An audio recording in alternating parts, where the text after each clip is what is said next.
conspiracies are true. 3, 4, 4, mechanical resurrection from door. 5, 5, 6, I need my window liquor stick. 7, 8, MK, Ultra keeps me up late. 9, 9, 10, we are in your house again. We talking conspiracies, welcome to the line of the voice. Reality left last week. We talking chemtrails, couple projects only to control your mind. Take a dose of DMT and let's see what we see. We in your house again. We in your house again. We in your house again. We 1, 2, conspiracies are true. 3, 4, mechanical resurrection from door. 5, 5, 6, I need my window liquor stick. 7, 8, MK, Ultra keeps me up late. 9, 9, 10, we are in your house again. We talking conspiracies, welcome to the line of the voice. Reality left last week. We talking chemtrails, couple projects only to control your mind. Take a dose of DMT and let's see what we see. We in your house again. We in your house again. We in your house again. We in your house again. We in your house again.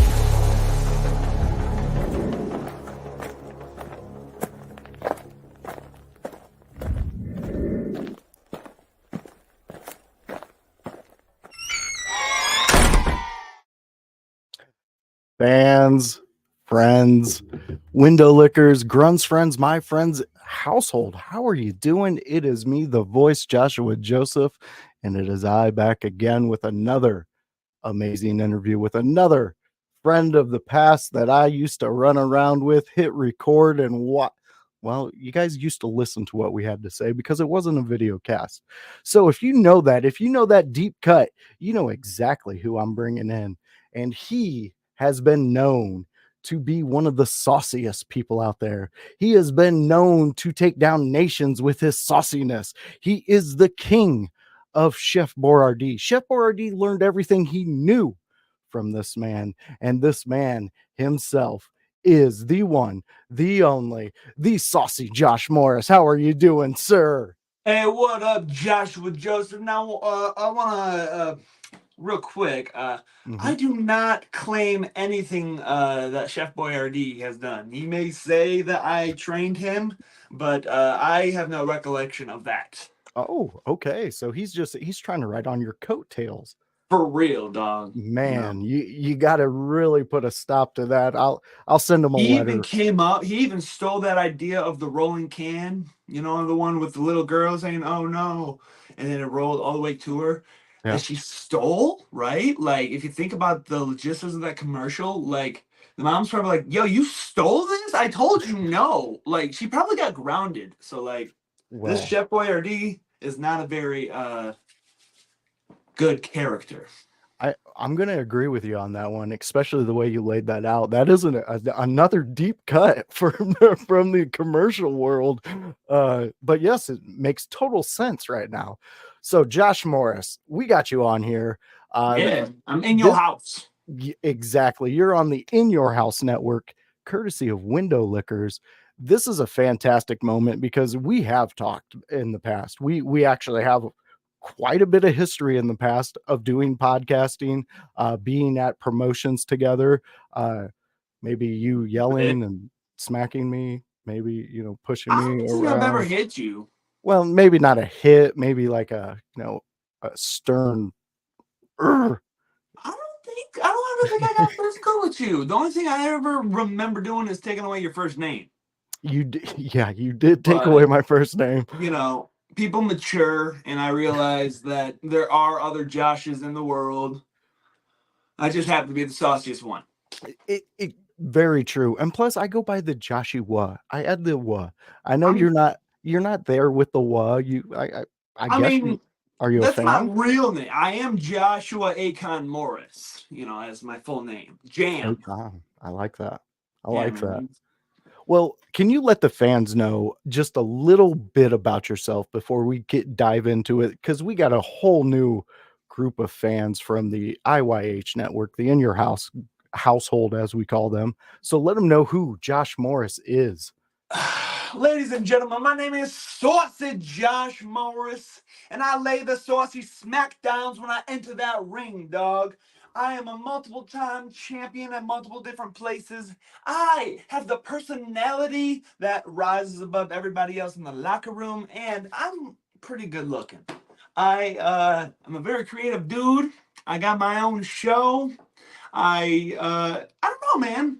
I'm just a pretty dope dude who can get it done in the ring, and maybe you would even want to bro down with him on the outside, or maybe you hate me, but regardless, you think about me. And once you hear me and my entrance song by CUSE Dobson, you are not gonna forget my name. And so This that's two things right there. My personality and my name, you're gonna know. Yeah, I mean, I've seen it. I firsthand. The first time I seen you and your music hit, and I met you, and I met Dobson, and I met the whole thing, like the whole sauciness around you.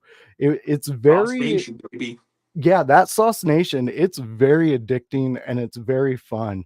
I really watched. Like at the beginning, I noticed a lot of promotions kind of used you more of the edgier content, like coming out and disrupting and, getting in the fans' feelings, let's say. And did you really like that part of wrestling, or did you have to adapt into that? Because I know there was a couple different gimmicks that you were around before this Josh Morris sauce god, let's say. So was it an easy transition into this heelish character, or Well, like, see, the thing is, I've always kind of been a heel. I Mhm. just, people just generally dislike me because I'm much better looking than they are, and I'm usually a little bit more funny than they are too. Yeah, So, you know, yeah, when I first started out, I was lifeguard Josh, yeah, and that all came about because I was a real lifeguard, as my job while I was going to wrestling school, and I went there after work one day, like just in my uniform, and they're like, "Oh, that's it, your lifeguard job," or they wanted me to go by like lifeguard Mitch or something because of uh Baywatch. But it's like, homie, okay. I've never seen Baywatch. I was born in '97, so Yeah, if that show was still on in '97, I was a baby. Not yeah, like I can retain any information as a baby. So yeah, I just did it because that was what the trainers at my school said, and yeah, what do I know, So I did that, and of course I thought that it was kind of whack. I'm like, oh, don't love this character, but everybody gets their foot in somewhere. And I mean, you definitely will remember though that little lifeguard dweeb guy. Yeah, I remember him. But like, you ain't gonna be like, he put on one hell of a banger, dude. yeah, He really was throwing people around. He's a lifeguard. He's blowing a whistle. You stop diving. Like there were some good like little bits in there. mhm, But after a while, those bits get old. And then I was under the tutelage of Officer Rod Street. yeah. He took me under his wing. It had to have been late 2017 because I do remember going out on Thanksgiving with Rod Street, like a Thursday on Thanksgiving. My dad was pissed. He was pissed, dude. Like, he was like, "So you're just gonna miss Thanksgiving?" I'm like, and this is actually pretty important too. The promoter that we were wrestling for advertised me, Rod Street, and a third like police guy versus Too Cool and Rikishi. Oh, So I'm like, yeah, Dad, I'm gonna go wrestle, Too Cool and Rikishi on Thanksgiving. And a year removed, graduated from high school. yeah, Uh, Obviously, the way I set that up, Too Cool and Rikishi were not there, and, yeah. we wrestled. I think they're called the Fat World Order, if I'm not mistaken. Oh, But regardless, I was from about like late 2017 to about pretty much the pandemic. Yeah, I just kind of followed Rod Street. Was his little deputy. I was Deputy Days, because he came up with that name. I think I told him I wanted to be Deputy Dong, but he told me that was not a good name, but I'm like, you know, I don't mean it like a dong. I just mean like Yeah. dong, you know, but it's a double entendre, as QC Dobson would say. Yes. Uh, but yeah, so I was deputy days, and yeah, once the pandemic hit, man, yeah, I was with him for about 3 years. We were training, like we would go to Dan Severn's school because that's where I originally trained at, was Dan Severn's school. Yeah.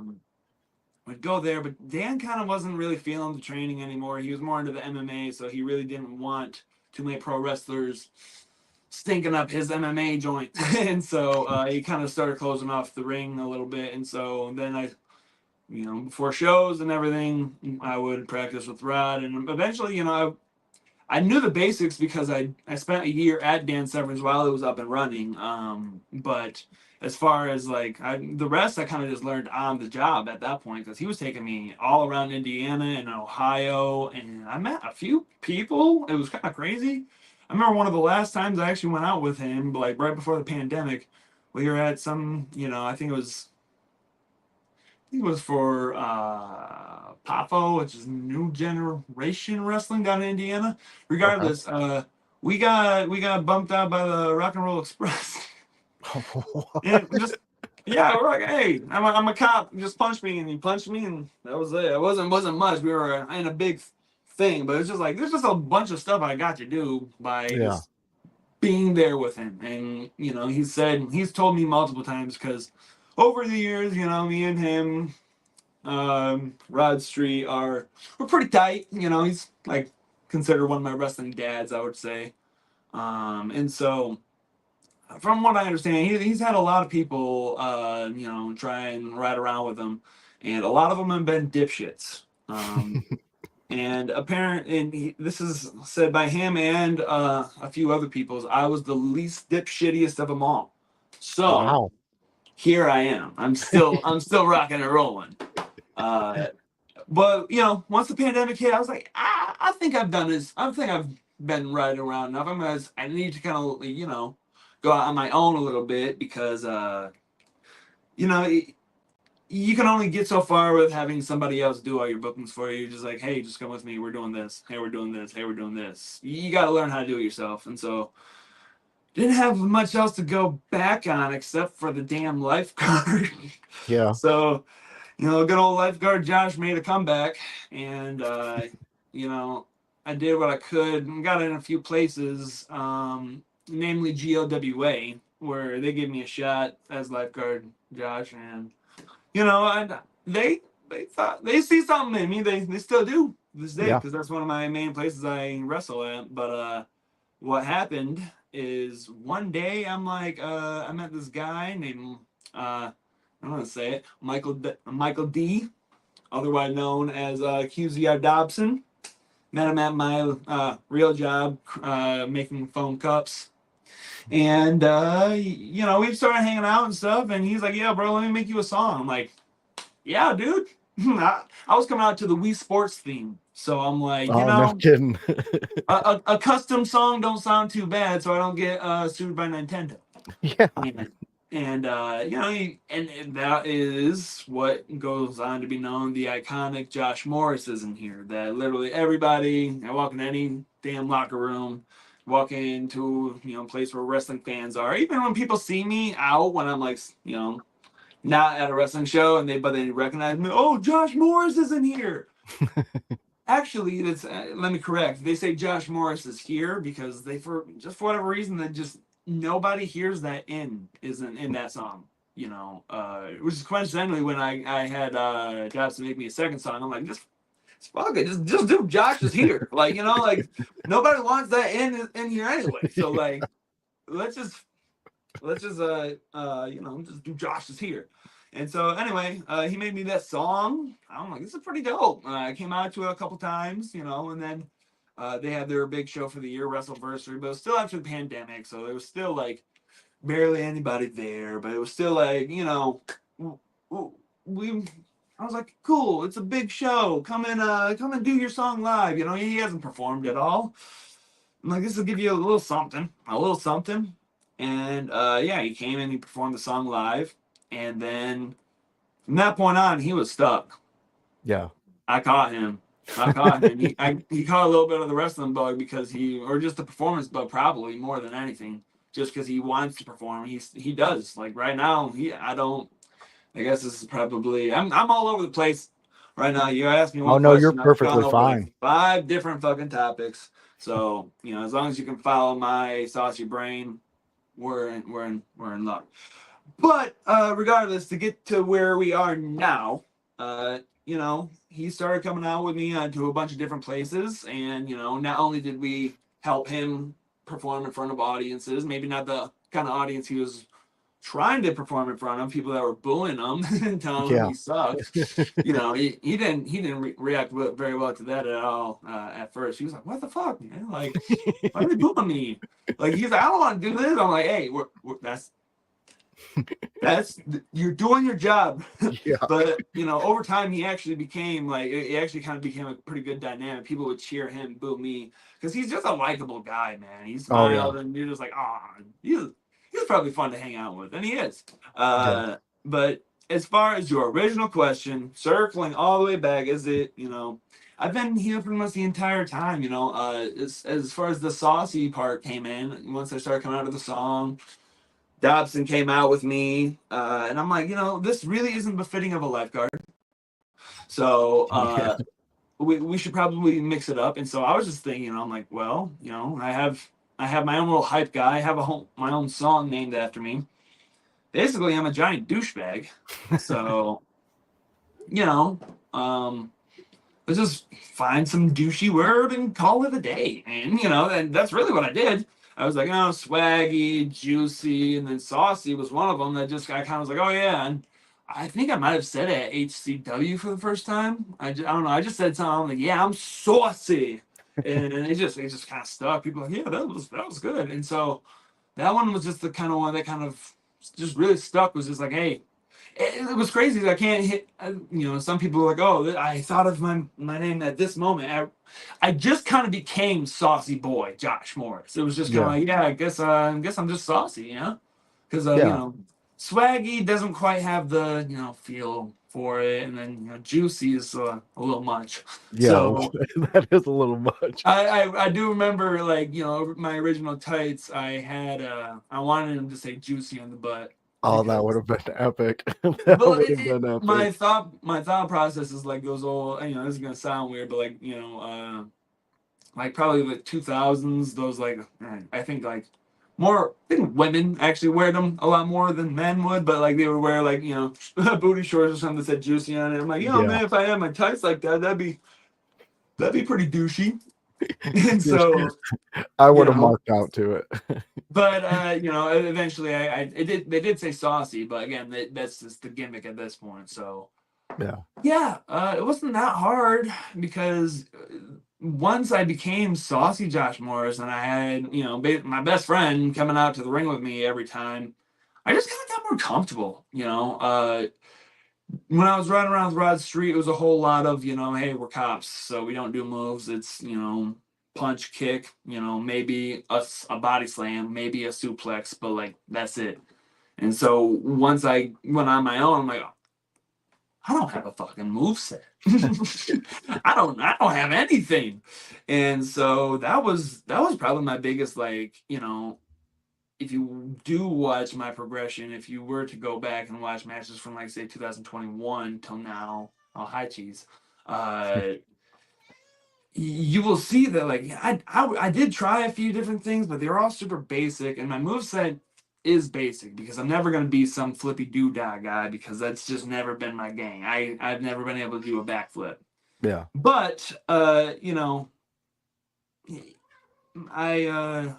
oh, cheese is here. My cat cheese. Ugh, Got she's sauce. here. You got cheese. Yeah, we got saucy cheese. All right, where was I? She distracted me. You were talking your move sets. Hey, stop fucking with that. Yeah, no, my move set. Like I said, it's never really that. You're distracting the fuck out of me. Simple moves because Yes. I don't have to do much because I'm a very good character. You've got to go. I'm sorry. I love you. Ugh. Well, All I right. mean, it does really play to the fact that you were at the beginning led with a mentor and to do what was working for him, and then you started to see how those things started to work, and it really speaks volumes to like your creativity to actually take these little aspects and put it all together as a big puzzle, the picture at the end of the puzzle. And I think that's where we get the saucy Josh Morris. And honestly, in the indie circuit, it is one of my favorite gimmicks out there. It is absolutely like I tell people if they like they're getting into indie wrestling and they're like, "Well, who should I check out around here?" I'm like, "Definitely check out a Josh Morris." You got to I usually tell them to just check out GLWA.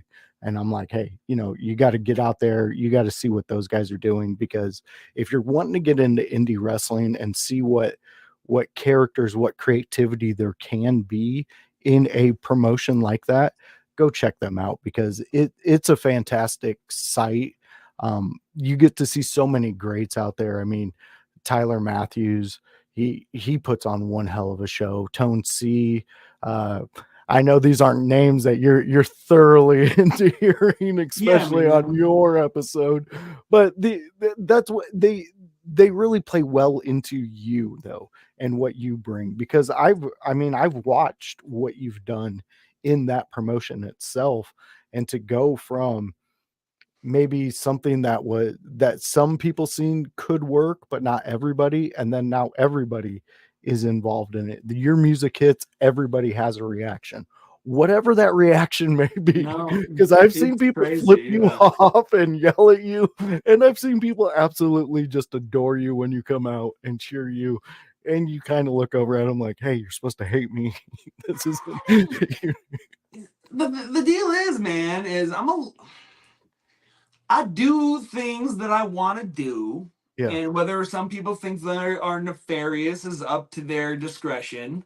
But other people see me for me, man. They see that I'm out there doing what I feel is right, and if so be it, if they think it's a little dirty, I'm getting what is needed for my for me to continue my upward trajectory. You know what I'm saying? So like at GLWA especially, I got a little pocket. I got a fan club, if you call it. They get they were pissed. They were pissed when that stupid general manager BM Stone stole the top notch championship from me and gave it to Dustin Mack. But they were really upset. As a matter of fact, they actually WrestleVersary 6 back in April. I wrestled Silas Young over at GOWA, and like before my match, they got this for me. It's a custom little 3D printed necklace, which Oh, that's pretty dope. it's fucking dope. I'm like, what do you mean you got me a 3D printed necklace? That's like That that's so awesome. It touched me like I was like, thank you.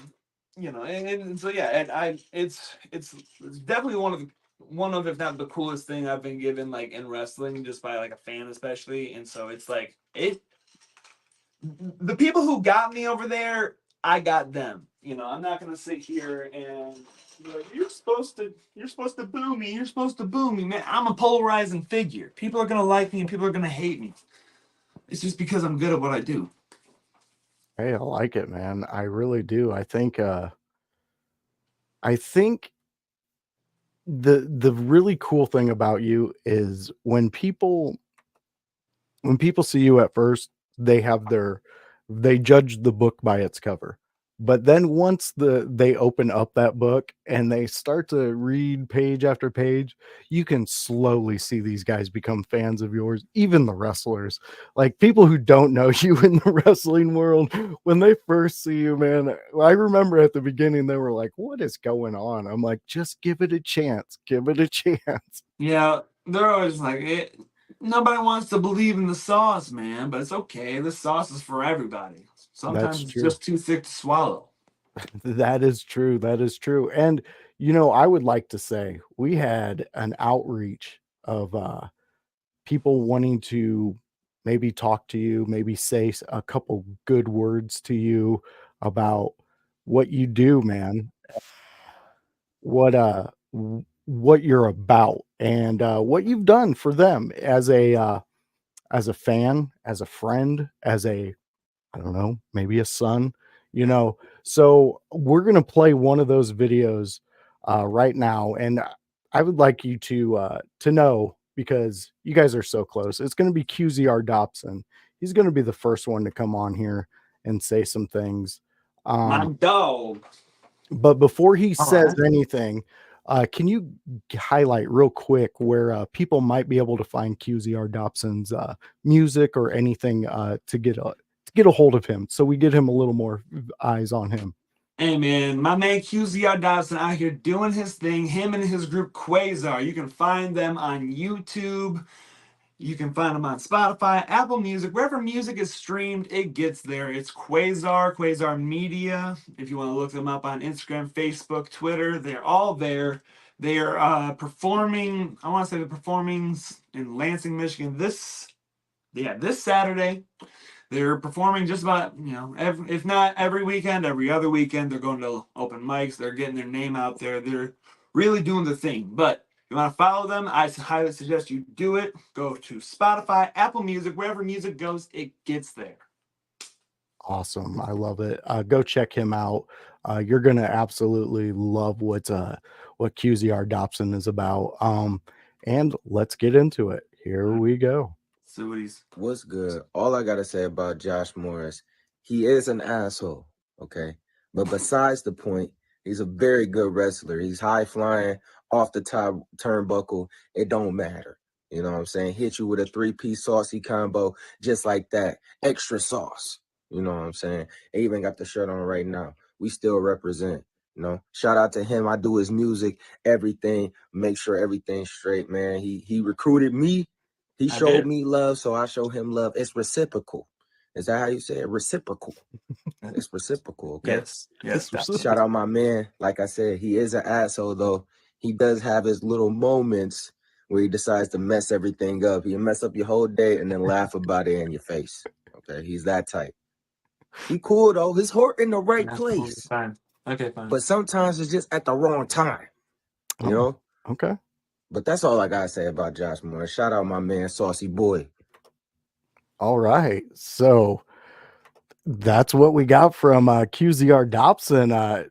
Would you like to maybe talk about it?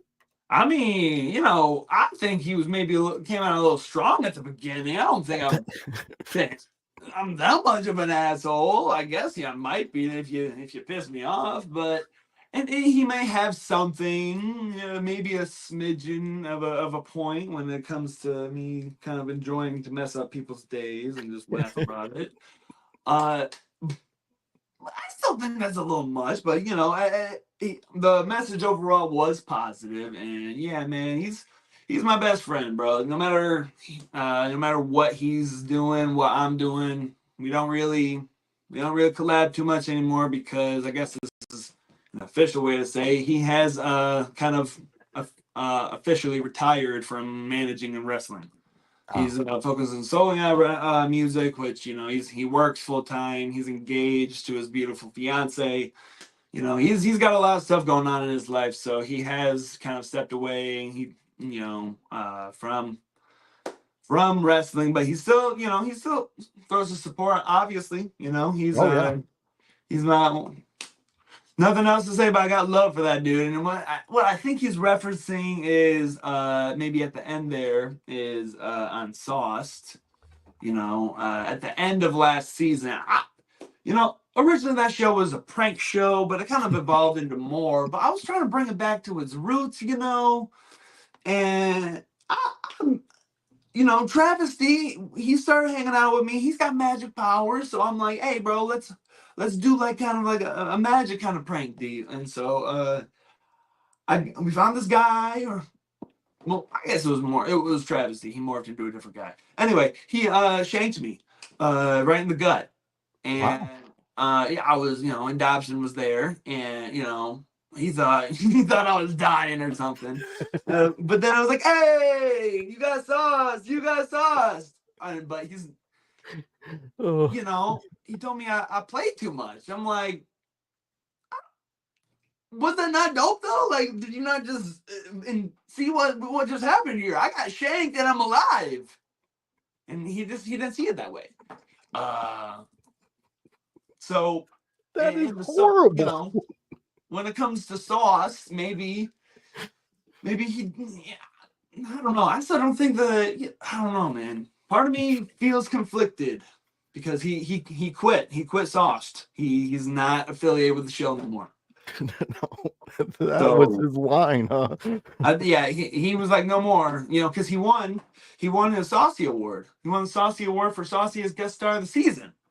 And when he came to accept the award, he goes, "Yeah, I'm out." I'm like, "You mean you're out, bro? Like, this is a Sauce. That's the whole. It's the show." But yeah, you know, at the end of the day, he. Wow. But you know, That's outside of that, incredible. I got his back. I got, you know, he got mine, and you know, we brothers for life. That's awesome to hear. Before we move on a little bit further from Dobson, what has been your favorite QZR Dobson moment in the ring at any promotion, but just the one that has like something that you think about and brings that damn smile on your face that you got right now, man? There's a couple. There's a couple. I love the time that he won the Saucy Weight Championship over at HGW. He didn't know that he was gonna win it.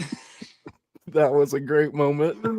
I think he may have had an inkling that something was happening that he maybe didn't know was gonna happen, but I don't think he actually thought that like he was gonna win the fight. And what's funny is that I'm pretty sure there was some I don't know, not commotion, but there was some disagreements about like how the finish of that match was gonna go. I'm not gonna name names, but like we had to do it where he pinned me, and it was a little awkward, but it was still very funny because he's like, "What?" He's kind of like for a very brief second, he's like, "What the fuck?" Like, but you know, he's a performer at heart, and he was like, "Yeah, Yeah. all right, I guess I'm the champ now." And so that was really fun. But the other thing that I was thinking of was this time it was in Battle Creek.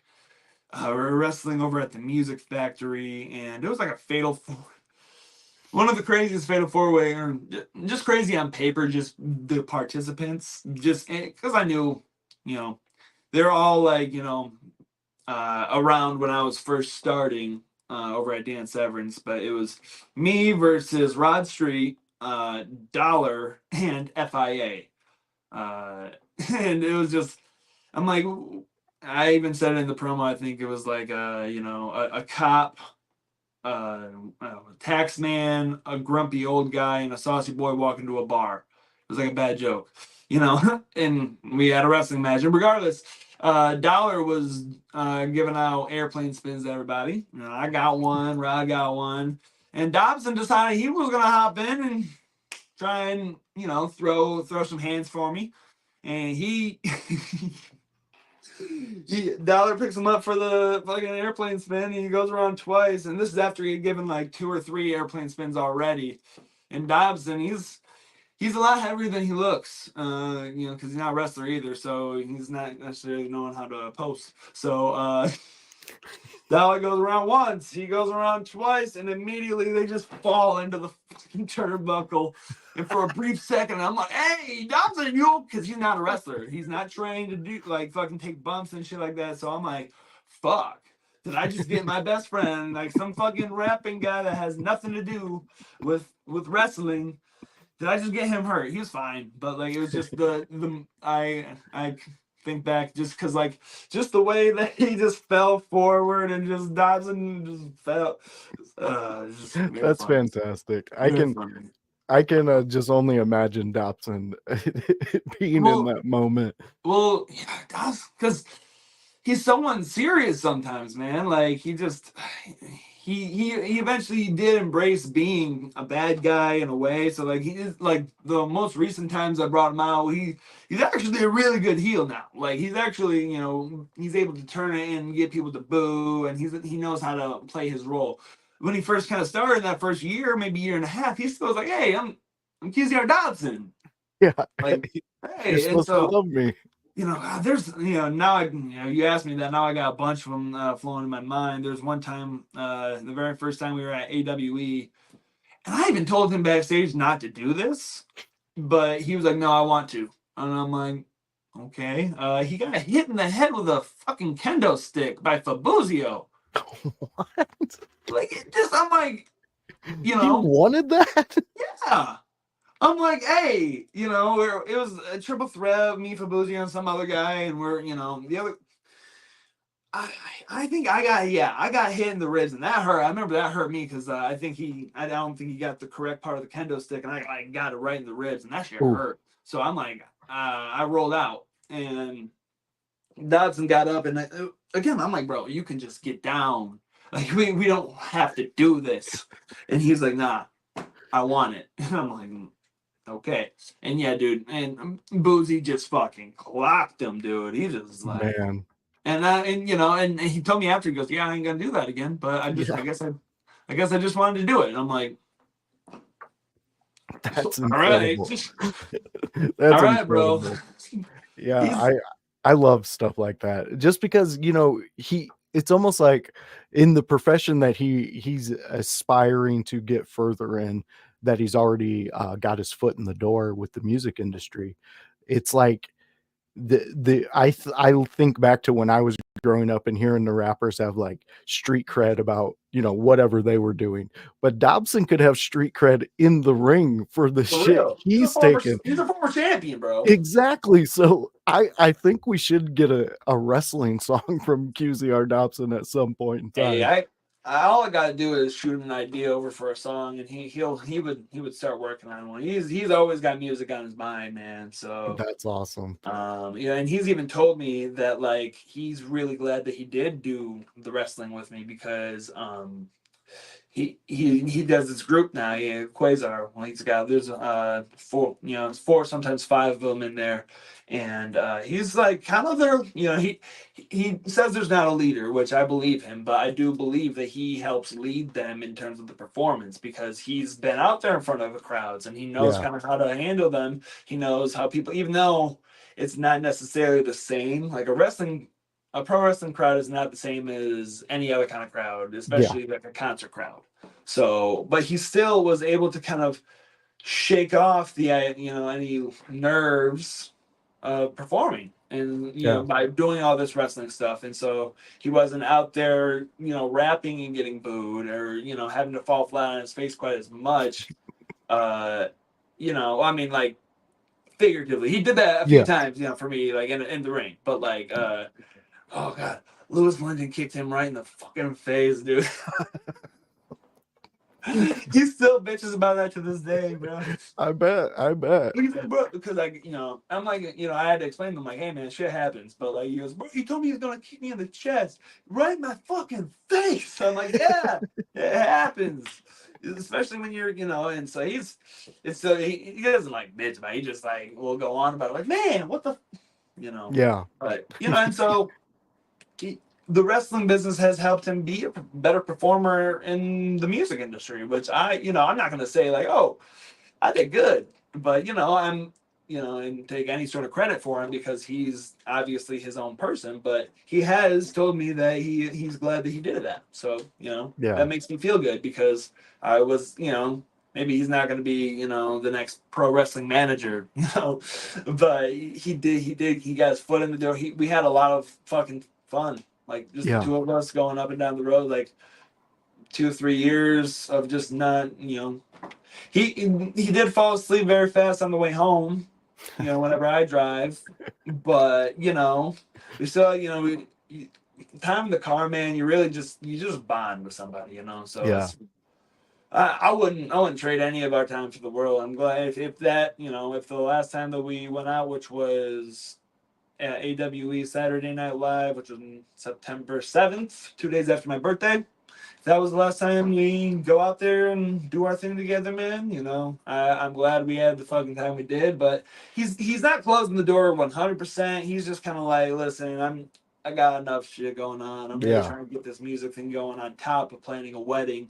So he's we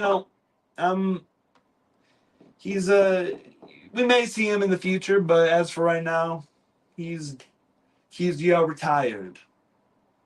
Well, That didn't land. But he had a great career. We enjoyed it. We loved yeah, it. I no, mean, and he made a lot of friends too. Like, I mean, a yeah. lot of people ask me all the time, like, "Hey, where's Dobson, man? When's Dobson coming back?" And I'm like, I mean, he might come around, but I don't think he's gonna be doing too much. Yeah. Yeah.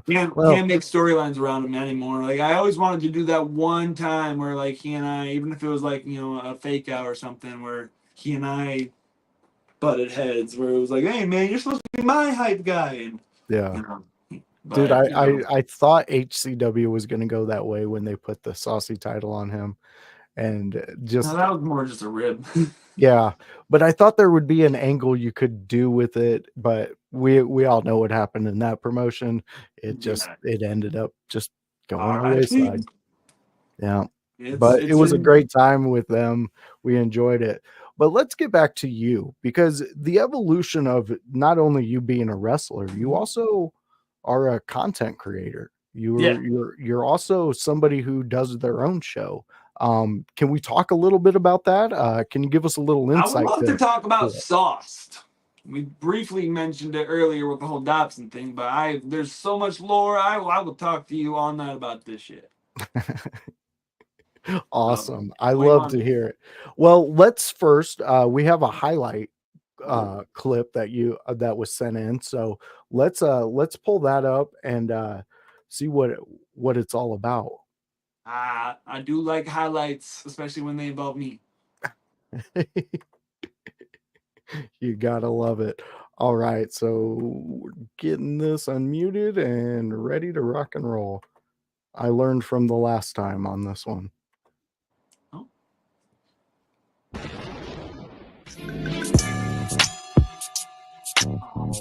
What the hell?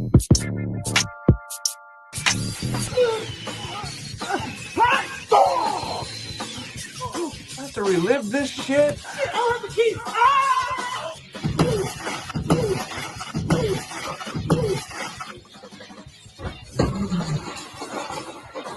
Wow. Dear mother of God! There I he may is. have thrown John through the back window!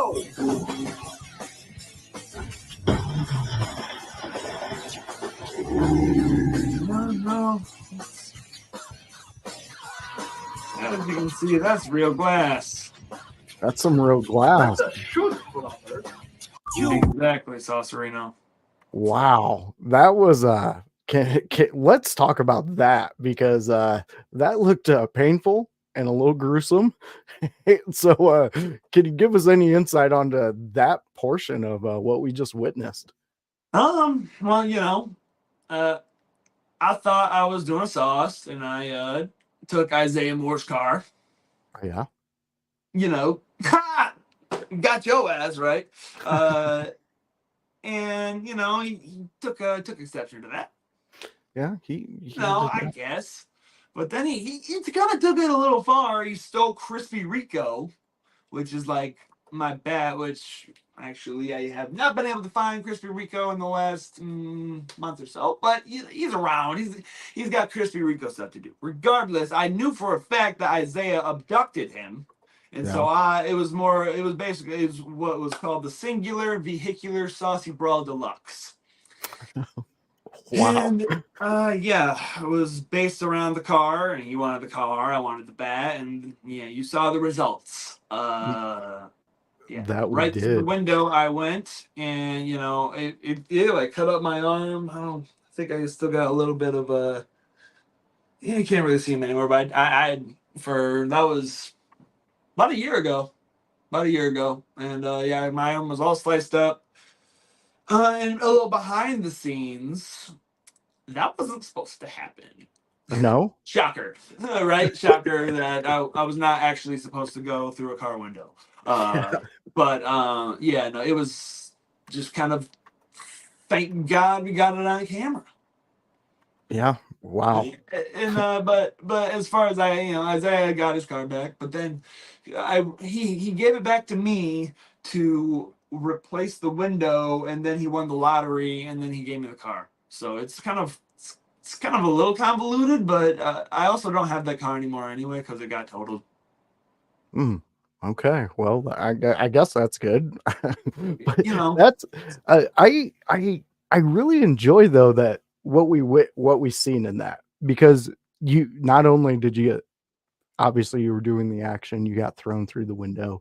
You also did some commentary, hey guys. man, Josh Anchorman and Joshua Saucer, sorry, he gets getting very upset about that, but they were really, sometimes they are a little cringe when they call the action, but they do their best, and they they did their thing that night, but it's yeah, it's all Josh all the way, man. Are you really like really seizing the moment with this whole production thing, the directing of the whole thing that you're doing? And on top of that, are you seeking more enjoyment out of it as opposed to other aspects in your life? Is it something you're looking forward to for your next clip, your next show, whatever you're planning out next for it? So like I do sauce because it's fun.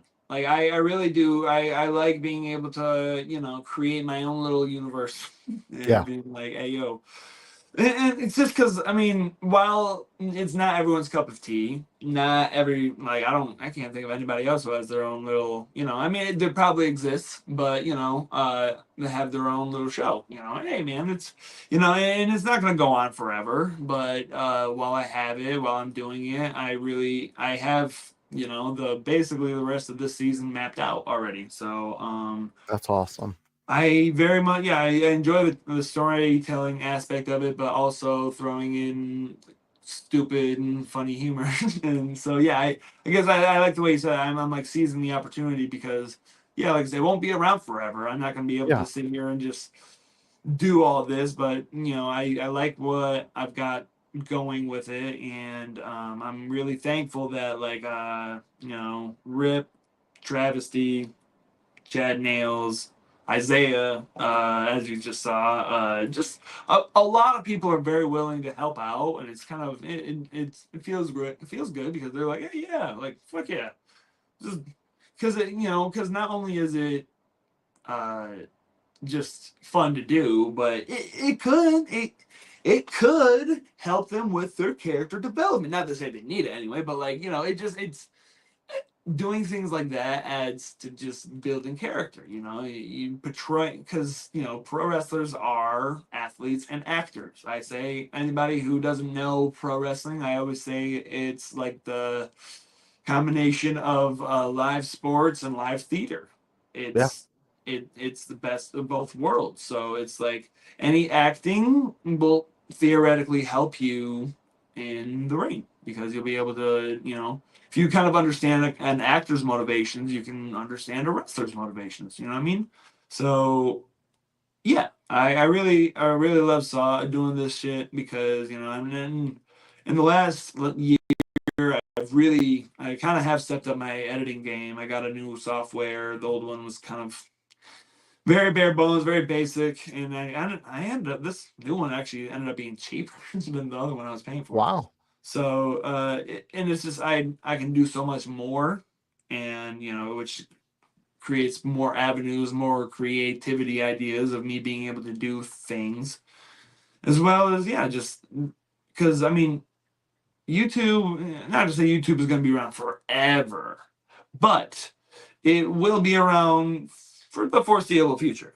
yeah, And so being able to look back on that shit, be like, hey, even the off chance, I'm a very talented individual, but you never know what happens in the future. And the off chance that, you know, nothing were to come of this wrestling thing, that probably isn't the case because I'm very talented, like I said, but at least I'll have some fun shit to look back on and be like, listen, ain't nobody else was doing shit like I was. And it's not, a lot of people and it is very important, obviously, in ring stuff or wrestling, but I think it's equally as important to have some sort of like extra thing that you do, extra thing that you bring to wrestling. And sure, maybe it's not bringing like, it's just a YouTube show. It's just a thing I've made just to keep myself busy, Yeah. but I'm able to create with it. And I think, I wouldn't say wrestling is worse off with it. It's I think everybody should, as well as wanting to be a wrestler, but also have something else that they do with the wrestling, or at least that makes them stand out. And I feel like nobody else really has their own show. No, I totally agree with you on that one. And like we can talk about it. The Miz himself started off as a real world character. When he got intoxicated, he became this wrestler that was Mike, but he Yeah, was the Miz, but not, gone through the training and everything. And then now look at him. He's still one of the hardest working wrestlers out there. I mean, the dude still goes. The dude he's dependable. right. You can have him do anything. He's a workhorse. Have them So yeah, face it. I could definitely see something coming out of it because it is a unique aspect. And like you said, this is stuff that, yeah, if it works out, if something comes out of it that's even bigger than what you're already doing, that's fantastic.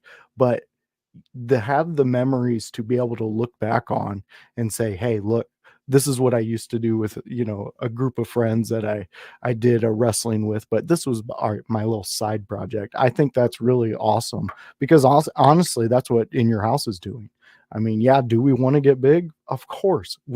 If Spotify showed up and asked us to sign a contract, I'm selling out. I'm For just, sure. so, but if it doesn't happen, I still have these moments because I did meet you.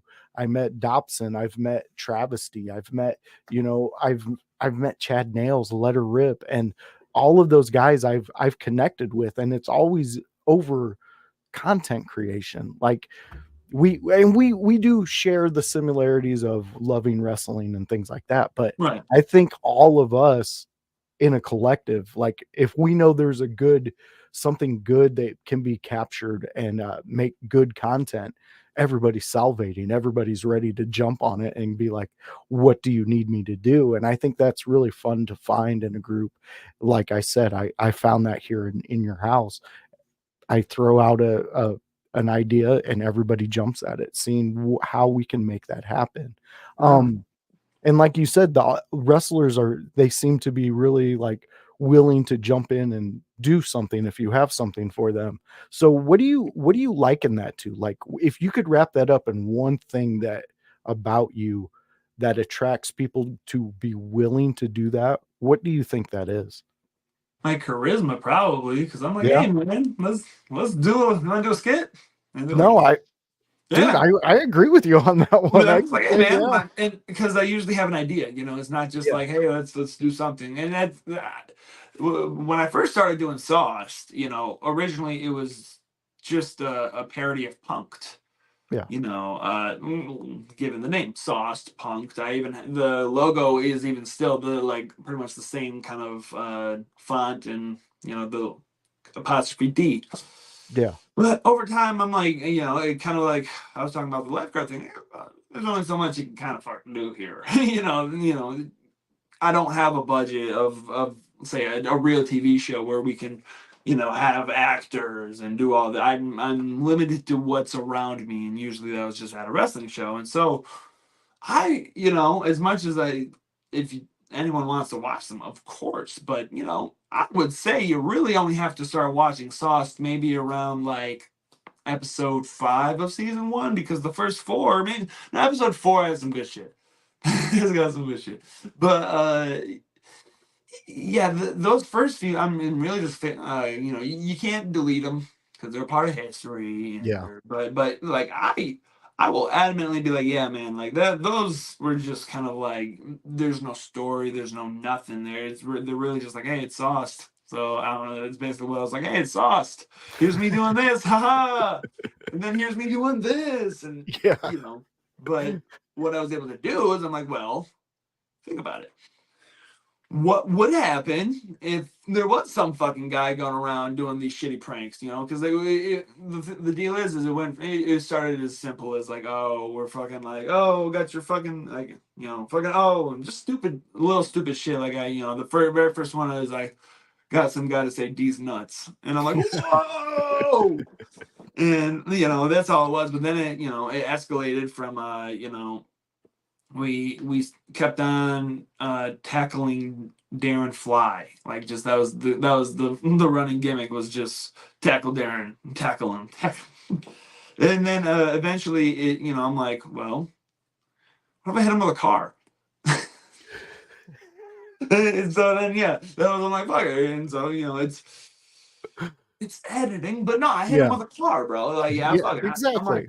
and so, you know, and then like I said, I stole Isaiah's car, and I'm just like, well, you know, and so obviously people got pissed. People were like, you know, fuck you. Like, you're not just gonna keep on doing that shit. And then, you know, Travesty, you know, is another approach. He likes me, but you know, he knows I'm doing some wrong stuff, so he's gonna try his own methods to Yeah. try and reform me as a better person. And so it was just a whole lot of like, and of course the story progresses from what was just a prank show, but I like to think, you know, by the very beginning episode of Sauce is just some shitty prank show, but by the end it's kind of a drama. You know, like Yeah. there's a whole lot of like Josh Morris is going through like an existential crisis. He's like sad and shit, and like it's kind of a drama. So I like the because like it can be whatever I want it to be. You know, Yeah, very true. there've been times it's kind of like an action movie, or times where it's just straight up wrestling. Like, hey, we're here, you know, we work on the story, but we have a wrestling match. You know, Yeah. and that's on the show. It can be whatever I want it to be. So yeah, But that goes back to what you said at the beginning with it. Like you created a universe to which you can play in. You can be the basically the director of that universe. And I think it's really cool because you do always have a concept. It's not just something like, hey guys, we got a video camera. Let's see what footage we can get.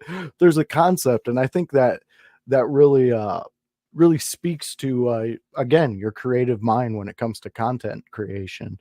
And what I would really like because I'm going to tie this all together because there's a guy in this promotion that you seem to get a little closer to than maybe his tag team cousin, maybe his brother cousin. But I need to talk about this. I was sent a clip of something that happened at GLWA, and it involved Stone and you, and I think the fans might want to hear your side of it, an uncensored side, maybe you know, through your eyes, Josh Morris. So let me okay. cue this up, and let's see what you have to say about this one. All right, here we go. I'm all ears, man. Let's see.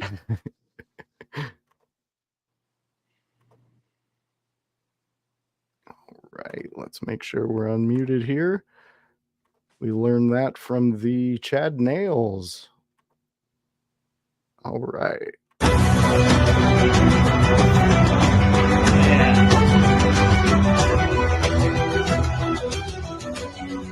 You just do that the real sauce, man. Oh yeah. Oh.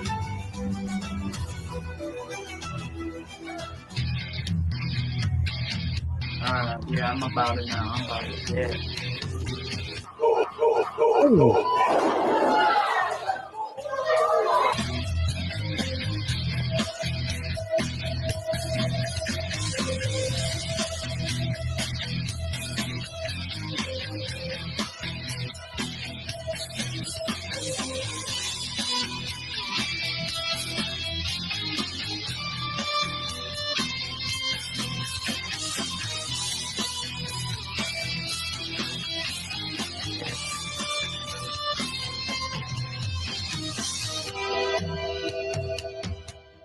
Womp womp, Stone. Womp womp. Wow. So, Josh Morris, can you let us know what transpired there? I mean, the actions you took were pretty aggressive, but there has to be a reasoning. There cannot be just Josh Morris does that out of nowhere. Yeah, you think I would just shove a wrench in someone's face for no reason? No, Joshua, come on. You've known me for years. exactly. Come on, man. You know I wouldn't just do that. Well, I alluded to it earlier. What that stupid, corrupt, big ass head man did was not once, but twice cost me the GLWA Top Notch Championship.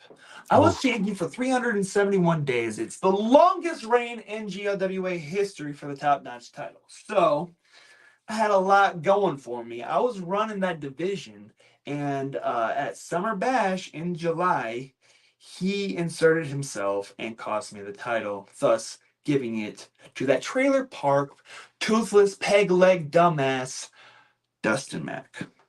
mm. Then, as you just saw, he once again inserted himself in an I Quit match. He was just the enforcer, right?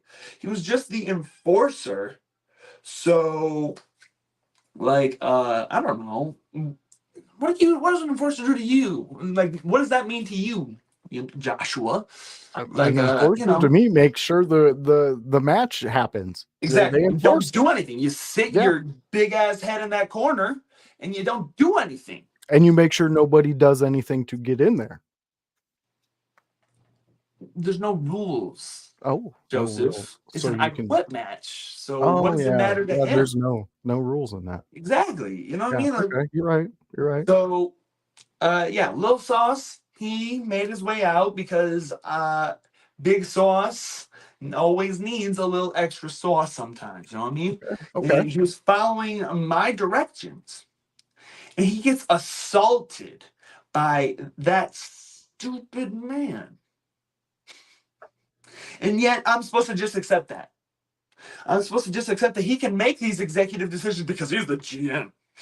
He can do whatever he wants, right? Like, I'm the GM, so everybody, y'all are my bitches. You're fired. You're suspended. Fuck out of here, bro. Come on. Come on. That's what's wrong with like society today, is because everybody who's up and got big power positions, they think that this shit don't stink. And so yeah, I proved that his shit does Ooh. stink. I shoved this here wrench right into his mouth. It's big enough. It definitely fit. And, I laid it into his rib cage a little bit. I had to get my aggressions out, bro. Like, you know what I mean? Like, somebody wrongs you and takes something that you've worked for over a year. Well over a year, because before I even won the title, there was a whole lot of commotion going about because I should have been the top-notch champion back at WrestleVersary 5. Then a whole lot of bullshit happened, and he didn't even help me then, which is fine, right? He's the GM. He's supposed to be impartial. Yet Very here true. he is giving Dustin Mack all these assists, and he's even gone on record saying that he's his champion. So yeah, bro, I'm not gonna sit here and let someone who's going crazy with power because he's been retired for 3 years and he's like bored or something, that he's just gonna get involved in my business. Fuck that. Fuck that. So I took him out. Because clearly he doesn't want to make the right decisions, so he shouldn't be in that position at all. And speaking of that situation, last Saturday at GLWA Final Destination, I declared, "Thou who slays the King GM becomes the King GM," right?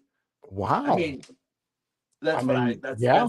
that's how it worked back in the old days. Yeah. Medieval Who's to say it times. can't work these days? But the board of directors says, "Oh, it doesn't work like that," and they tried to fire me. What? Yeah, they had like termination papers and everything, but I don't know, that little tree elf, that little Keebler elf, the one who makes cookies in a tree, H2. He just Oh, waddled his way out, goes, "Oh, Mr. Stone was my best friend for 15 years or however long they've known each other. I don't care." But he goes, "If you fire him, I can't kick his ass, and I want to kick his ass." And so now, apparently, next month at Bad Company at Top Notch Physiques, I will be facing H2 in a singles match. oh. So, I apparently didn't get fired, which is like slay, I guess, but Yeah. also I shouldn't have even been in position. As a matter of fact, I should be in the position to fire people because, like I said, thou who slays the king GM becomes the king GM, and I slayed his ass. Well, I Down. mean, we seen it. Yeah, and We so seen it. We heard the explanation. You, in my book, you're validated, man. What you did was okay. right. I mean, they even took a poll live, like to some of the people walking around. And 2 out of 3 people said that he deserved it and he had it coming. So I'm Well, like, that's what the GLWA family, as they call it, that's what they say.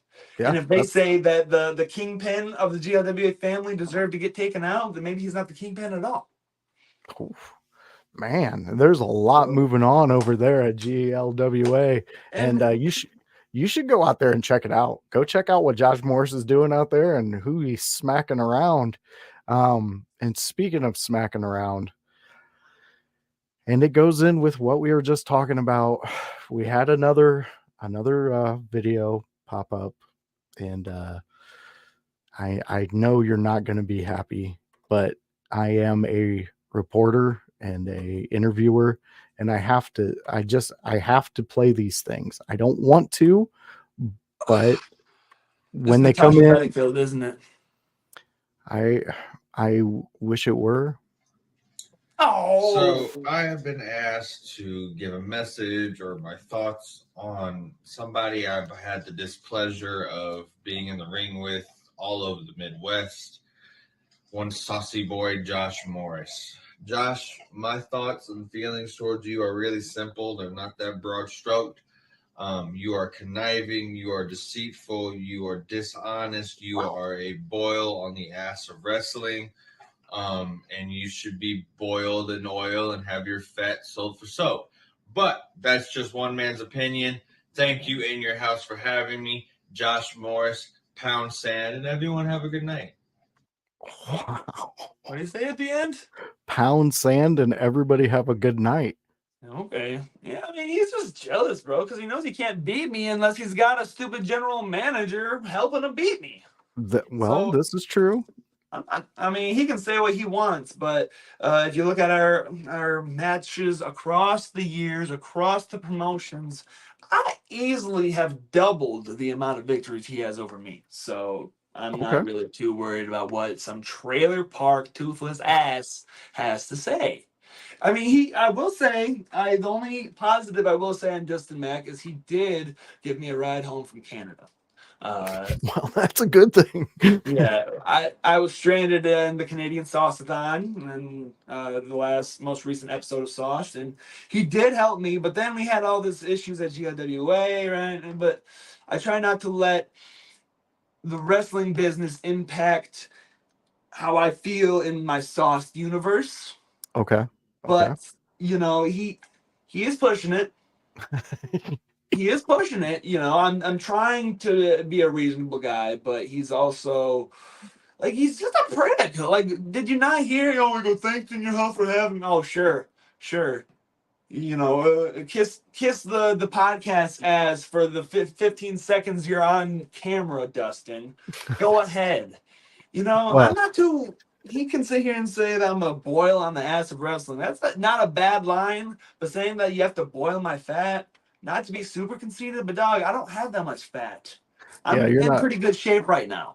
you're So not making soap out of Josh Morris. yeah, I don't really think he has a big case there. I Yeah. do know that he's missing a tooth though.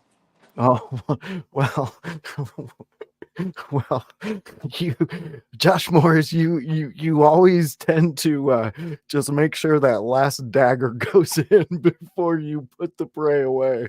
And as a agent of chaos, I enjoy those things. Those make me smile in odd ways, but I enjoy it. So, Josh Morris, let's talk about it. There was a recent moment where you got linked up with the Cousin Brothers of Destruction, and there seemed to be a unique connection between Letter Rip and you.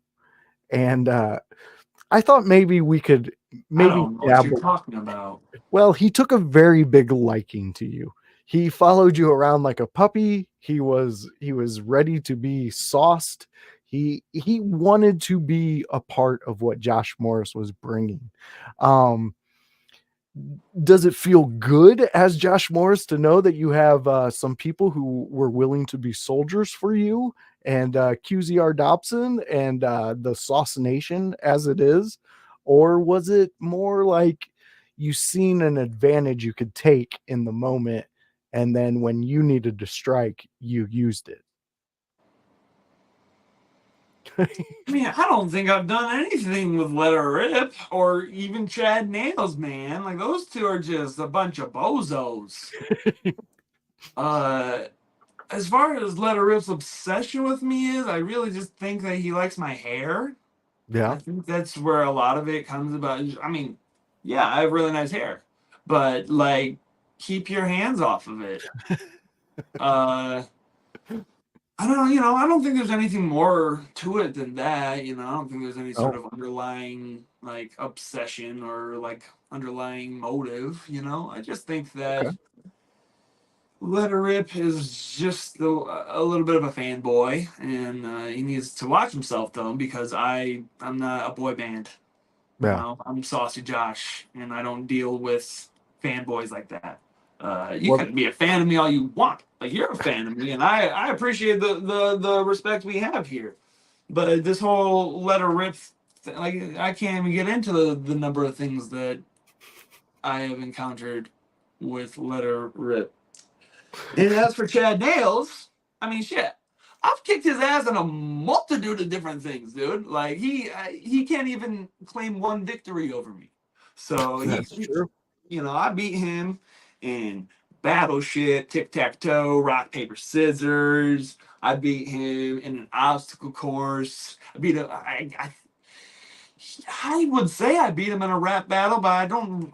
All of the things he was saying was kind of bleeped out, so like I don't Yeah. really even know exactly what he was saying. So I would reckon I beat him, and then most importantly, I beat him in the Travesty vs. Transportal melee. Yeah.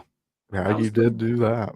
that was a, so when it comes to those two, I don't know what you're talking about when it Well, comes to getting close with them. I I I would okay. They it seemed more like Let Her Rip wanted to be close to you, almost like he had a Hannibal Lecter's mindset where he was going to wear your skin one day. This is just one reporter's what he's seen. You It thought may be about off. this. You're like, hey, you know what? This is exactly what he's thinking. You have like the whole plan. Like, did you send him your rough draft? Well, there may have been a discussion, but that's neither here nor there. But speaking of Let Her Rip, let me bring this up because Let Her Rip did he sent something in because he's a good guy and he wanted to say hello to you. He wanted to make sure that you knew he was thinking about you. What can I say about the saucy boy, Josh Morris? That hasn't already been said before, He's been everywhere. He's done everything.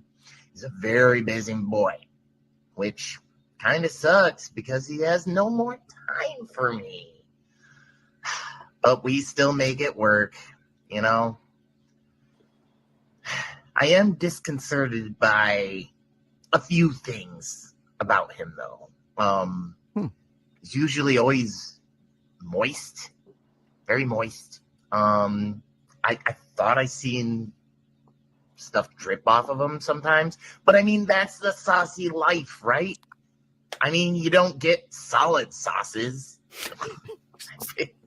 What would that be like? Billion cube boy? No. He's a saucy boy, so he's moist a little bit. It's fine. Just lay off him, guys. Jeez. He does taste good. The sauce tastes good. So that's cool.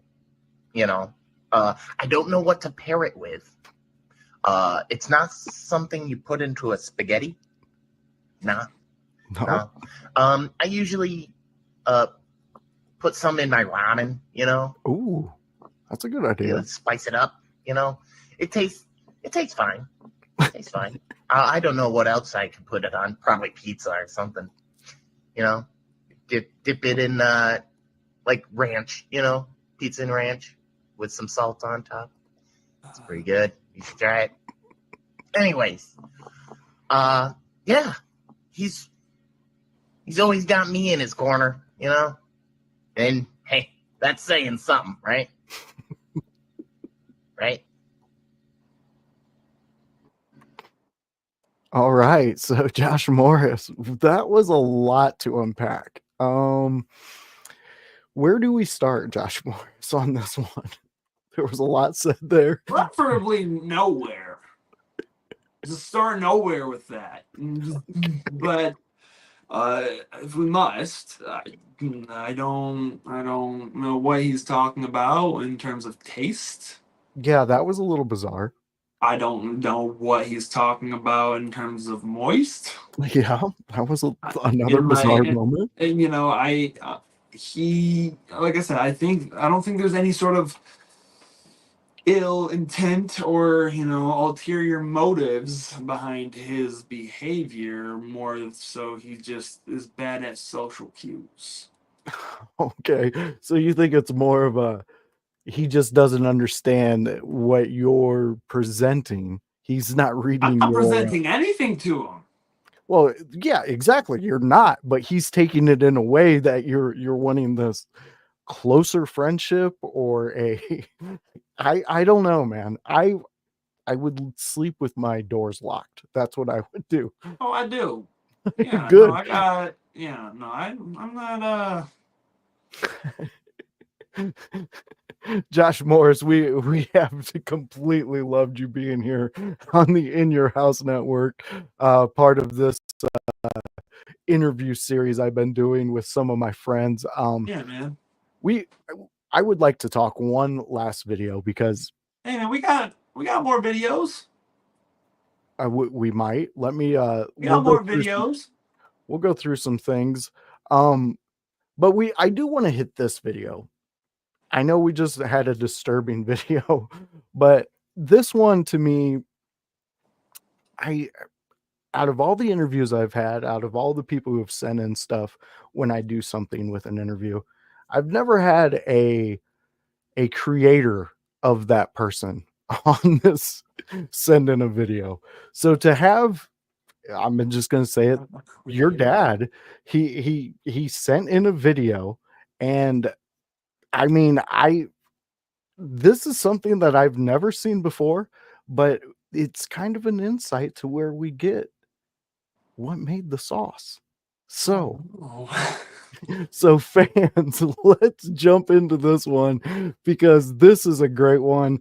This is going to be a moment that we're all going to love and enjoy because it is epic. Let me get everything unmuted one more time on this one. Here we go. Let's bring it up. Look at that. That's a little weight room there. Ooh. Look at those gains. Yeah. Excuse me, are you Josh Morris's dad? Yeah, but how'd you get my private jet? I'm on Josh Morris's media team, and I was hoping I could ask you a few questions. Yeah, I got time. So being Josh Morris's dad, what was it like raising a saucy boy? Raising a Saucy boy is an experience for everybody. Everybody involved in his life. That boy came out swinging chairs and dropping lights on everyone. That kid has a natural talent that can't be stopped. He's a storm. He'll kill it all. So given that background and his multiple championships, how do you think he's impacting the wrestling community? Quite honestly, I think overall he's a disappointment. Given all the raw talent he has and everything he can do, sure, yeah, he's won some belts. But he should have every belt because he comes from a great wrestling pedigree, and everyone should know that he is the future of all this. Having said that, where do you see his career going in the future? I see that sky's the limit for that boy. He's really putting the time in. He puts in the effort, and he's got raw talent. You want to know why I know he's great? Why? Because he comes to my balls, that's why. This boy here has a future in this industry, and he's going to take it all down. Give him a chance, and you'll see it. Thank you for your time. I really appreciate it. And you take care, big guy. Get back to this living ways. Wow. Josh Morris, what do we say about this one? Oh my god. Wow, that was a moment that I don't think any of us expected to see, but we've seen it, and we were told you're gonna be great because of where what balls you came from. Yeah. Hey man, that man, I feel like that's the first time he's ever cut a promo. But you know, as you can see, he's a natural, just like his offspring. Very true. That is crazy, bro. Yeah, that was very crazy. That Oh, was I don't even know where to start. I don't like that he called me a disappointment because you know he always did tell me, you know, when in regards to being a man and challenging him, right now he always said right now you can't, and by the time you can, you won't want to. interesting. Which means he assumes by the time he is an older, a little more frail man that I won't want to kick his ass for all the times he kicked my ass back when I was a kid. Yeah. But little does he know that's not really how I roll. He can try and say that, but so all I'm saying is, Dad, I appreciate all the kind words, and you really touched me. But that disappointment comment, that might get you put in a nursing home one of these days. Well, that is honestly, but he's as you can see, he's actually in really good shape. He benches more than I do still, so that's humbling. I was My dad, he built that entire gym. Like it was like an unfinished basement, and he like put it all together. And so he's a very crafty dude. Yeah, I honestly, if I'm going to be honest, he was impressive. Just the physique he had, and for him to reach out like this, and to reach out like this and take that moment to acknowledge what you're doing and acknowledge my show. I'm extremely grateful for that. That was actually awesome. And it was very touching to see a dad do that. I don't have that connection with my dad.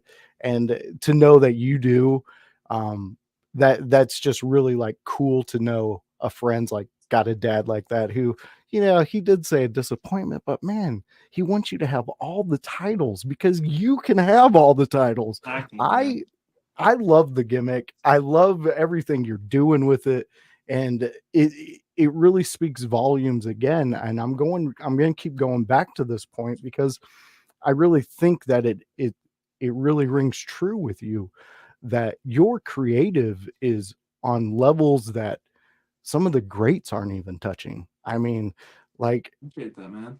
Dude, I honestly think that what you're doing with the show and things like that, it could catch on AEW because what they're doing right now is, yeah, there's some good wrestling, but it's not what they're trying to feed you and tell you what it is because you can see it. We all see it. But I'm not here to shit on AEW, but what I'm saying is I could see your type of creativity like giving a boost to a promotion like that. I again, I don't want to name any names. I was told by somebody this past weekend that I have very good energy and that, it's somebody who has been places for sure. And it was a crew of people cutting promos and all. And he just said like, I did it in like 2 takes, and he said he loved my energy, and he just said it was one of the best of the day. So, and all I was talking about was my match, and so it is a little humbling sometimes because I don't, it, it, in my mind, I kind of still think I suck. It's just like that's kind of but I think that's just me being my own worst critic. Because obviously, in order to be in this business, you can't think that you suck. And clearly I don't, because I wouldn't be getting the opportunities that I have been getting. So it's, I wouldn't say that's a self-confidence issue. That's more so just me like, well, you're not at the level you want to be. You're not at the level you should be at. You're going to be. You're going to evolve. You're not I'm not at my final form. Point blank. Exactly. So Exactly. it is something because I get told like more and more often that I'm like, wow, like you're like fucking getting good at this. I'm like, and then they always say the 7-year mark is where it is. And I mean, started training 2017. This is 2024. It's my 7th year. And I guess people are right. You just kind of start like understanding things a little bit better, and Yeah. you start kind of, matches aren't so, oh my God, what am I gonna do? It's just kind of like, okay, let's do this. Like, one of the biggest things is that you got to have bad matches in order to have good ones, and so that's it. I don't, like for example, I mean, it's not talking about bad matches, but I don't know. This is just kind of an evolution of maybe me. But a few weeks ago, I wrestled Sean Casey at Wrestling Theology down in where were they? Anderson, Indiana. Okay. And traffic happens, and Sean kind of got there a little late, and we had maybe 15 minutes to put together what we were gonna do. And we didn't do a whole lot, but I was very. It was a good match because even though we didn't do much, just because I listened to what he was telling me to do, and I was really like, part of me was nervous, but like, and even like Josh 1 year ago, 2 years ago, even would have been shit in his pants. Like, oh fuck, oh no, what am I gonna do? But I just kind of was like, I'm put in this position for a reason. And that's what Wow. I've been telling myself. That's what I've been, been explaining to myself. Like, people wouldn't just give you opportunities, but put you in positions if they didn't think you could handle it. And so, it day by day, I feel that I am becoming more confident in myself. I am realizing how fucking dope I am, and even though Josh Morris already has known, and maybe that was just me knowing all along, and just putting it out in that specific outlet. But because obviously I ride that fucking line every fucking day of my life of being like, hey man, I'm the fucking shit, dude. Like, and nobody touched me. And then the other side where it's like, yeah, I'm terrible. I need to do a lot better. I need to train more. I need to do this. Yeah. And that's just it's my own brain just telling me like, hey, again, what I said earlier, I'm just not at my final form, and I'm just my own worst critic, and that's how my brain works. But I don't think it's necessarily a bad thing because I don't Absolutely not. take I don't take it in the way of like, oh, well, fuck, I should just give up and look. And I'm just like, well, I need to work on that. That's something that needs to improve Yeah. because, you can't just be like, oh, well, that sucks. I hate it. I hate it when people are like, well, that's just how it is. Yeah. Why? Why is that how it is? If we can change it and make it something better, then why? Hmm. And so, and that's how I approach everything really. Like even in my like, my real life job, all the time I kind of challenge people just like, why are we doing it like this when it makes no fucking sense?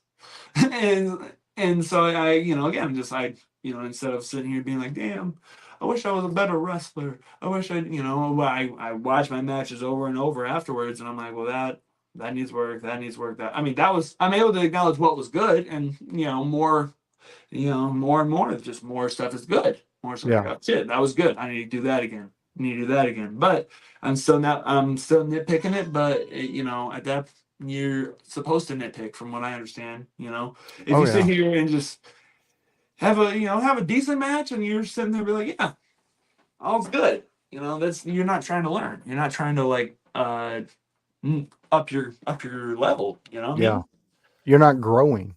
I No, mean, thank that's you. exactly and that is such a mature mindset to have. And like you said, the year 7 is supposed to be in superstition. The year that you get it, you understand things start flowing, and you seem like you've really found that river, and you're really navigating down it in a real mature way. You understand yourself. I think that at your age, understanding who you are and all these different aspects of what you do, even the little bit that you do, there's always more that you're going to understand about yourself with the more experiences you have. I just think that you're a few years beyond your years, you know what I mean? I Like, appreciate that, man. I feel wise and old, but I'm only yeah, 27. So everyone yeah. tells me like, "Shut the fuck up, you're not old." I'm like, "That's my fact, man." Dude, I heard the best quote to tie into what we're talking about the other day. It's always the student, sometimes the teacher, never the master. And I think that that kind of goes with your mindset on this. Like, you're always willing to learn. You may get into a comfort zone, like you said, where you had 15 minutes to figure out what you're going to do, but at this day, you're like, bring that on, man. That's something I'm going to embrace. And like you said, a year or 2 years ago, you would have been like, no, let's not. I would What have are we been gonna like, "Can we get do? more time? Can you put Yeah. us another matchup?" But Yeah, but you took that opportunity, you grabbed it, and that's what you're doing, like, with the show, with going into Sauced, and, like you said, the first few episodes were one direction, but you figured out a way to move on to a different direction, something that's more appealing, more, maybe gets more eyes to you, and, we got some more highlights from your escapades throughout the world, my friend. oh So yeah, let's pop some of those on, and let's see what Josh Morris has been doing. that's right. And Cheese is back, but she's behaving now. All right, here we go. Whoever edited this stuff is really good at it. Yeah, they're pretty dope. Got sauce.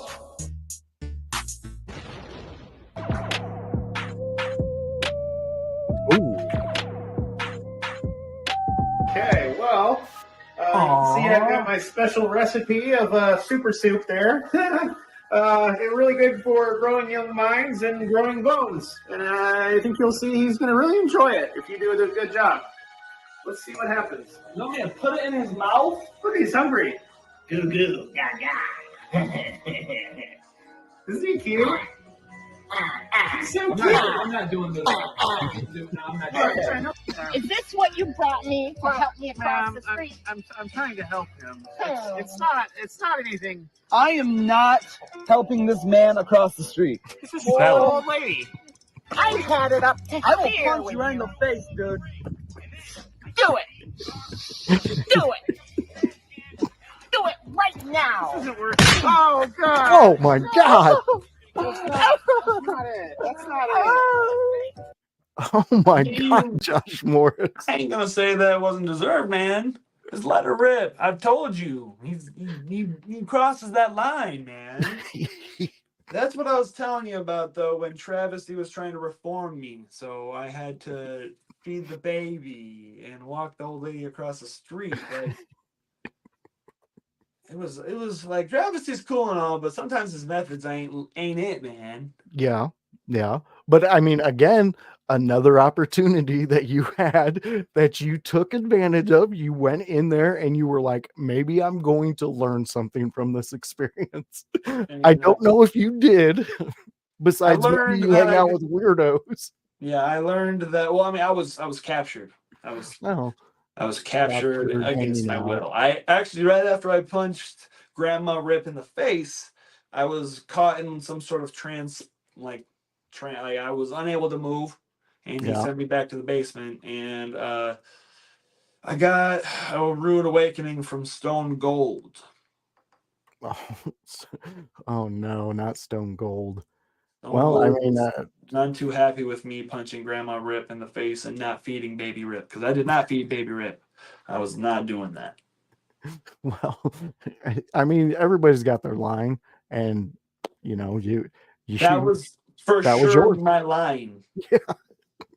Well, outside of all the fun that and humor that was in that for fans like me and others, I'm it sure really it's so seems like fun. you guys are like really connected to this, like doing these shows when you guys all do get to do something with each other and like let her rip. I mean, he really gets into the character and the He is dude. the MVP. I can't lie. He's often my MVP. He's literally. I was like, hey, will you dress up like a grandma? And he goes, yeah, yeah. You gotta love a guy like that though when you're He, making he, he, content. he does whatever I ask him to, and he knocks out. He does better than every time I ask him to do it. So Yeah, dude, he got you to break on that. Like it's you, both him and Chatty Nails are. They're good at that. They're like the only ones I feel that can do it because I try not to break it all because yeah, I'm a very serious man, but sometimes I you can even see Travis, he was breaking in the back too. yeah, yeah. Yeah, it was I mean, he well, does have the what I love the most about things like like that one specifically is there was multiple cars that drove by, and so like there's just a dude in a gold mask and a doctor's coat, a dude dressed up as a grandma, um, and then me, I was in like some tattered fucking tracksuit and like a headband. It was like and just like multiple people drove by, and so they're just kind of like, what the fuck? That's that's my favorite awesome. thing about wrestling is because like you'll see just a bunch of random dudes riding together, people that would not look like they'd be together, and they're they're pro wrestlers. Oh, that makes sense. At least to Yeah, me because I'm in the business, but to most people like, why are they hanging out? And I'm sure like people will anytime they see any of us and like we do not look like people that would get along, yeah, or and so it's. I like that aspect. I like the human reaction. I was like, what the fuck is going on right now? Those moments make me laugh the most. yeah. And it really seems like you get a lot of those within the creating the content and in the ring. Because it comes from my brain. My brain's funny as shit, bro. Yeah, well, I've had many laughs with you. You've gotten me to break on many things. The first moment you demanded my name be Joseph, it was hard for me to keep going, but I did, and it Evolution, man. It's a mystery. yes. I mean, a lot of people still talk about some of the episodes we all did together and just the chemistry we had. It was a fun moment in podcasting time for me. Yeah, man. I remember having a blast recording those. Yeah, they My were dumb little and look at quotes. the evolution of where we're all at now. Yeah, Like no, for you was like you've like uh tenfold gotten way like I mean not that you were bad, but like you've just yeah, improved. You've stepped up your game a lot, bro. I've been seeing you, man. Good shit. I'm trying and I appreciate that. You Dobson does know, say what's up, by the way. oh, I love Dobson and you tell him anytime. Anytime he wants to hang out, I'm there. He's got a release. If he wants to be on this show, I mean, I'll I'm sure he'd be down. yeah, I don't I'm think he would want to talk as long as I'm talking because I can just talk a lot. So I well, don't you got really. that mind, man. That mind's always going. It never stops. And For real. you, in this interview, you did discuss of a Canada venture you had where you were maybe stuck in Canada. The Canadian Um, Sauceathon. As a matter of fact, I won the Canadian Sauceathon. Where oh, is look it? at that. Let's see if it focuses. Cheese is trying to say hi. It's not focusing, but it says I won. Canadian Sauceathon winner, Josh Morris. Will you stop, Cheese? Oh, you better not. Hey, you You are gotta look you're at messing with some dangerous equipment. All right. Yeah. The Canadian Sauceathon winner, Saucy Josh Morris. I went to Canada, I got this. It was just sitting on a rock. But it means I won. yeah, that I mean that does mean you won. So we do have a clip, I believe, of your escapades there. So There's we're what 10 legs. 10 legs of many. I was there for a few days, man. man, It took some time. I don't know if I could survive Canada for a couple days, but I don't know. Maybe I could. All At right, least let's. Travis, he gave me that 4-star suite. He helped me Ooh, out. well, you gotta Travis, he and like I are that. pretty tight these days. You gotta like that. All right, here we go. You got sauce.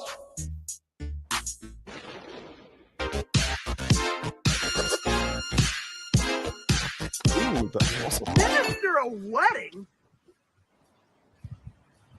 I'm in the middle of a forest. Hey, where have you been? Huh? Well, I don't know that guy. I put you married my mail right.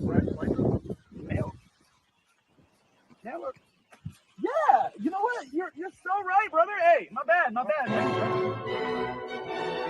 Yeah, no, I'm ordained. Whoa. Saucily beloved, we are gathered here today to wed these two Such a Saucy beautiful Nation ceremony. members. Yes, it is. Weddings are all about love and passion with one another. You know what I'm saying?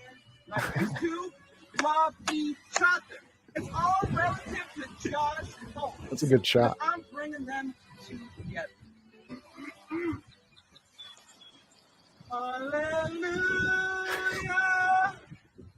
Hallelujah.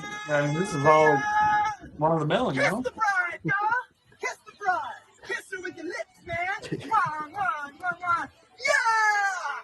Marriage! And leg 7 complete. Perfect. Wow. Wow. That was incredible. Hey, You man. didn't even know those people? No, you know, I lucked out because I don't really know how else I was going to minister a wedding.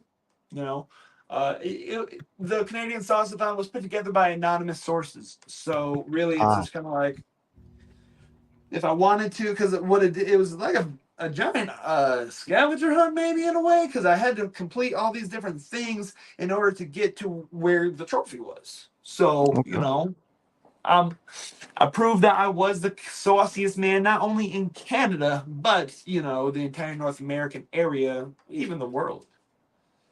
Very true. Wow. I mean, Josh Morris, you live a life of excitement.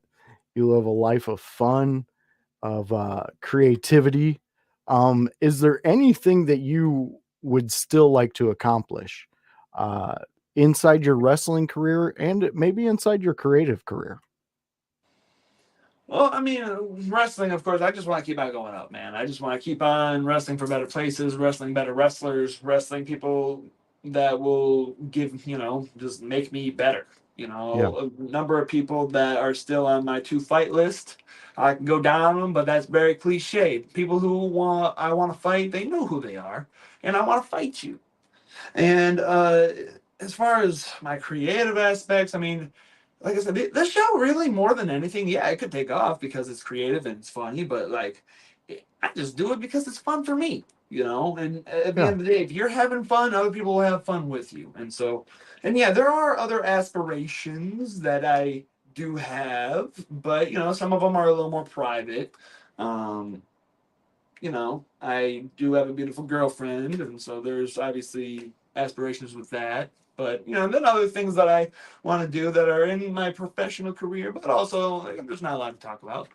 So yeah, regardless, there's plenty more that I am going to do. But what am I going to do next? I don't know. Whatever comes next, man. I'm really a very go with the flow kind of guy. As much as I want to be like it's crazy. I try so hard to micromanage and plan, but at the end of the day, I work best by just going with the flow. Very true. Be water. Yeah, it's the sauce. The sauce is about as thick as water, so it goes Be right down. sauce. Yeah, there you go. Be sauce, man. Always flowing on spaghetti and all the other pastas that are out there. Yeah, you know, tortellini's pretty tight. Tortellini is pretty tight. You got a tight tortellini. Tight tortellini, hey, man. Awesome. Josh Morris, I have thoroughly enjoyed this sit man. down with you. Appreciate and it. I had a lot of fun too, man. Talk about myself. Dude, I love promoting you. I think you get it. You understand what I love about wrestling, and that's what I appreciate about guys like you and the crew you run around with, and a lot of the promotions you do work with.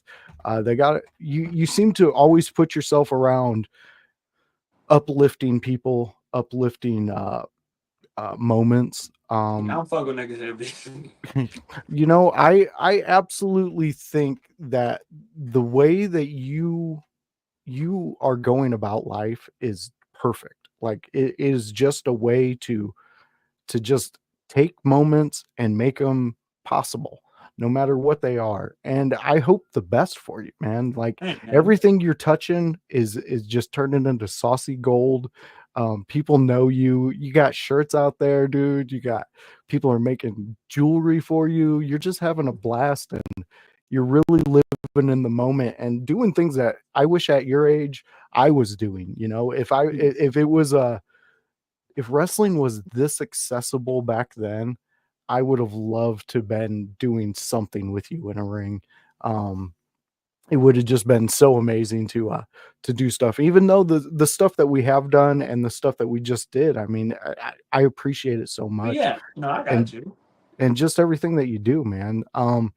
Is there anything left that you need to let the fans know? This is probably going to release tomorrow. There's not. I, I don't have too many edits on this, man. I'm a one shot kind of guy, man. You are. It's crazy. Most of my Sauce episodes are like one or two takes, were like, and that where it's a tape. So it's just it's jazz, baby. Um, Anything else? The next time I'm wrestling is going to be October 26th up in West Branch, Michigan for Super Shogun Wrestling.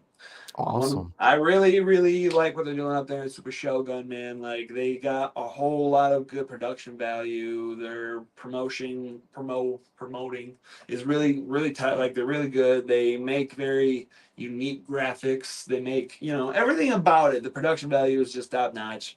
And the atmosphere back there is good too, because it's not like, 100%.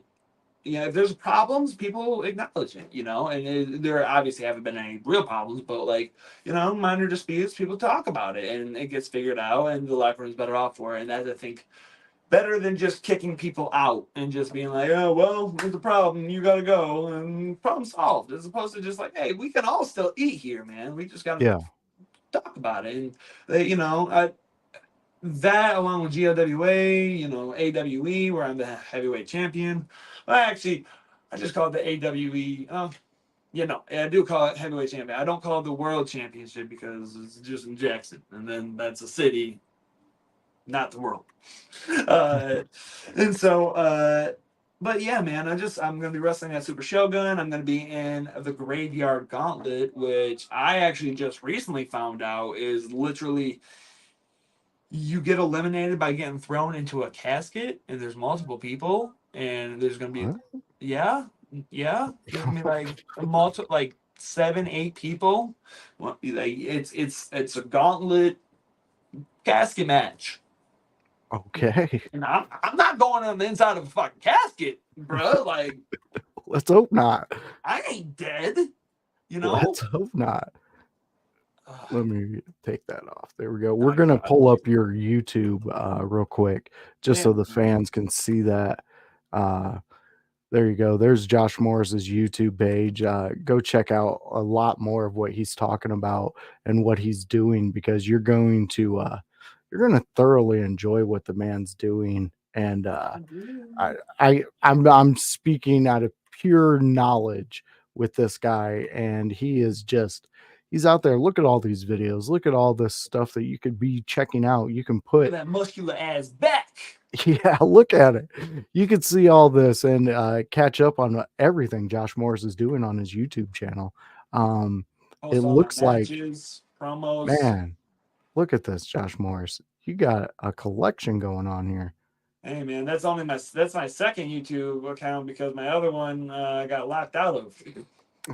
Well, that happens. I've been a part of that myself. It's crazy because like I think I spent like 2 weeks straight just trying to call Google, be like, hey, can I just get my shit back? Like, yeah, I have like so many videos up on there, and they were just like, nah.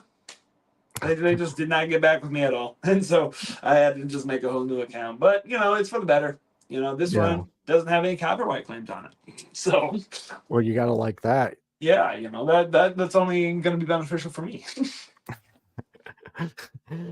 All right, Josh Morris. Again, this has been a pleasure. Let the people know exactly where the best way to get a hold of you, reach out, get your content. I know we put out the YouTube channel, but let the people know from you where to find you. Hey man, you can find me on all forms of social media: Facebook, Twitter, Instagram, TikTok. I'm really trying to get into TikTok just because of how popular it is. It's a little bit of a hard algorithm, but I do try to post, if not weekly, multiple times a week. Saucy Josh Morris on all of those platforms. Instagram and Facebook are probably the easiest ways to get a hold of me, for any reason really. If for example, want to book me for a show, you can go old school and email me at booksaucyjosh@gmail.com. And I can even throw a letter pigeon out there, and you guys can send your questions to me through a pigeon, if that's what you guys are into do. But you're gonna have to figure that out on your end. I will just accept pigeons if you guys send them my way. You know what I'm saying? But as far as social medias, like I said, follow me on all platforms. I'm bad at speaking right now, but you got to follow me because I'm good at speaking on all those videos. Because I am better when I am able to contain myself. You know what I'm saying? Oh, jazz, baby. I love it. All this freedom. He doesn't know what to do with himself. For real. Sometimes I'm like, I could say any word at all. Yeah. Preposterous. Oh, I like that word. It's a good word.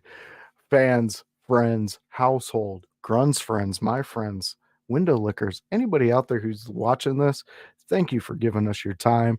Thank you for joining in. Thank you for being a part of IYH and the window lickers and the Saucy Nation. This has been the Saucy One, Josh Morris, and the voice himself, Joshua Joseph. And we will catch you on the next one. Keep an eye out.